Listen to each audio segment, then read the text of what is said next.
my spin down sediment filter system for the cottage I just installed. So I've got a problem where it is leaking right there. So I'm going to change the way I have it set up. I'm going to go with female adapters on the ends and remove this piece here. Just so I can get rid of that leak. Seems to be working very well. 150 microns, 50, and 5. See how it goes. I'll explain the setup. So the water comes in, goes out. So there's a shut off here, and this is to drain it in the fall. So if you were in like a house, you wouldn't need this part of the setup. But then, so shut off here, so the water goes through here, comes through here, and comes down, and there's another shut off. So if I want to backwash it, I close that one, open this one, and close this one, and the water will flow this way through the system. Works pretty well. See how if you wanted to drain the system in the fall, you just same with the sediment filters. Just if you want to, there's sediment buildup, you just, I don't want to make a mess, but it comes out pretty fast. So now I'm just going to cut this here and here, cut this here and here, and remove the unit. And I'm going to be replacing and putting these fittings here so they'll go on the outside thread of this. And then I'll have it on both sides and remove this coupling. So the filters are out.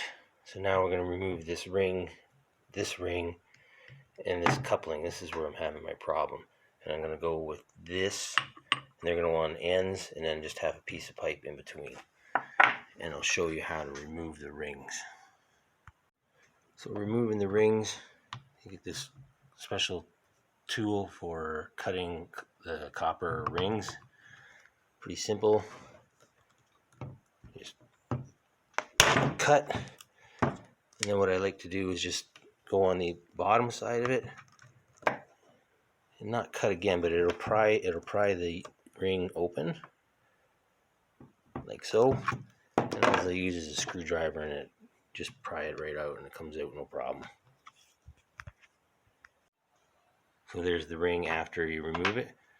Now these are difficult to get off. I've come up with a little trick. All I do is I go around, crimp it a bunch of times. You don't have to cut through it. Just keep turning it, keep turning it, and just crimp on it a little bit. And with a pair of pliers, it should come off fairly easy. So you can see how it moves now.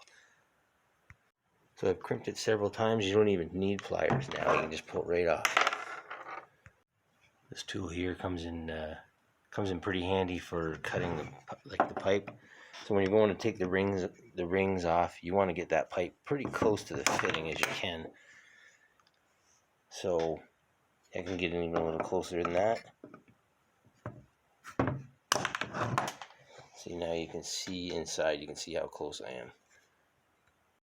Same thing, just squeeze, cut, go on the other side. Make sure you got the cutting edge of the tool on the outside, not on the inside, because you don't want to damage the fitting.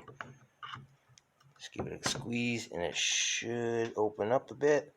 And then just take the screwdriver and pry that ring off, just like so. You can see, you can figure it out. Comes off pretty easy. There you go. So you can see how tight that fitting is. Even with the screwdriver, you wouldn't be able to pry that piece of plastic off. So I just use the tool, crimp, turn it, crimp it, turn it, crimp it some more, turn it some more, Crimp it, and it should come off pretty easy. There you go. So first they're apart. Now I'm going to need channel locks. My old school wrench, made in the USA. That's how old it is. To put the channel locks on that, and then put the wrench on it somewhere to remove this fitting. Now I got to remove the fittings that's on the end. I'm just going to use this and this wrench. Let's use this as leverage. They're pretty solid units, so you don't have to worry about it breaking. So by using the crimper, the fitting is still perfectly good. So if you use like a knife, it could score it. There's no damage to it at all, so it's still good to use.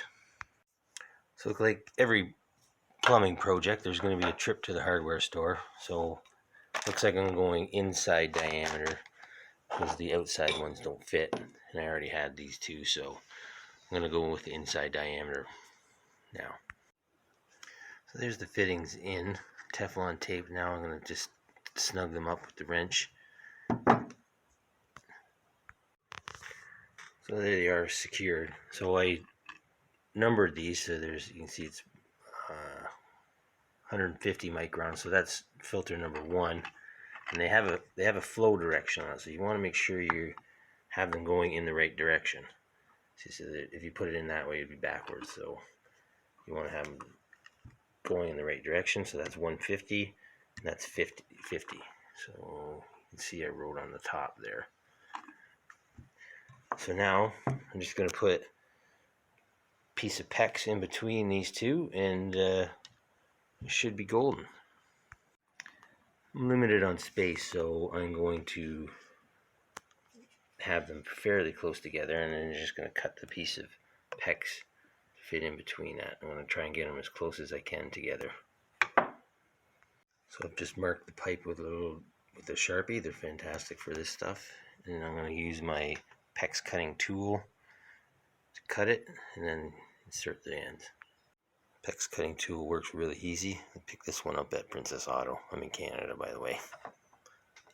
No problem at all.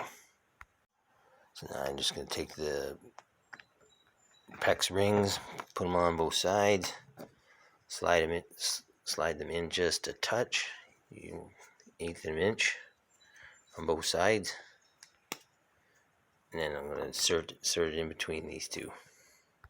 So a little trick with the PEX rings, because they want to slide around, if you just give them a little squeeze with the channel locks, it'll stop them from moving. So you don't have to crank on it, just a tiny little like that, and that'll prevent the ring from sliding around on you when you go to crimp it. So when you're going to crimp the ring, it's in place, you just put the crimp tool on it and squeeze away. So they are both crimped, now ready to reinstall. Removing the old ring again, cut, give it a squeeze on the other side of the cut, and it should just pry right open. The ring should just slide right off. Same thing, just crimp, turn it, crimp, turn it, cut. You do this a bunch of times, this piece of plastic should just come right off, no problem at all.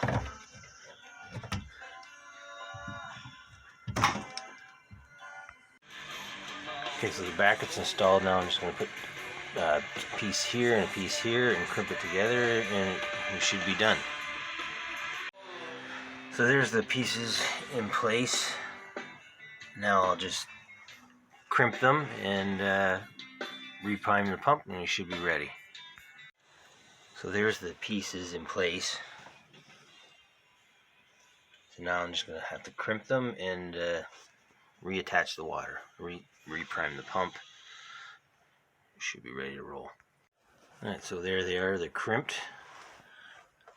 I'll plug the system back in and start the water. Alright, so plugging the pump back in.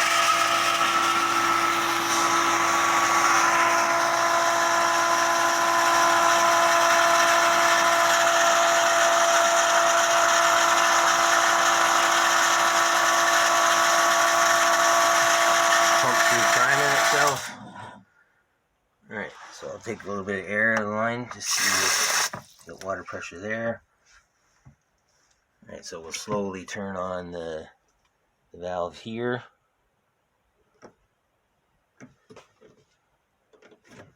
This way.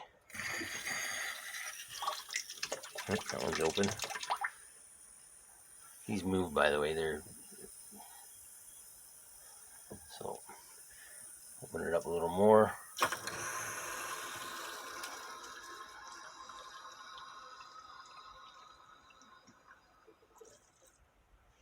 A little more. Alright, so that valve's open now. The water's come up to here. Now I'm going to open up this one. So that one's off. That one's off. So now the water's not coming through here. It's going through here. And then I'll open up the valve to the cottage.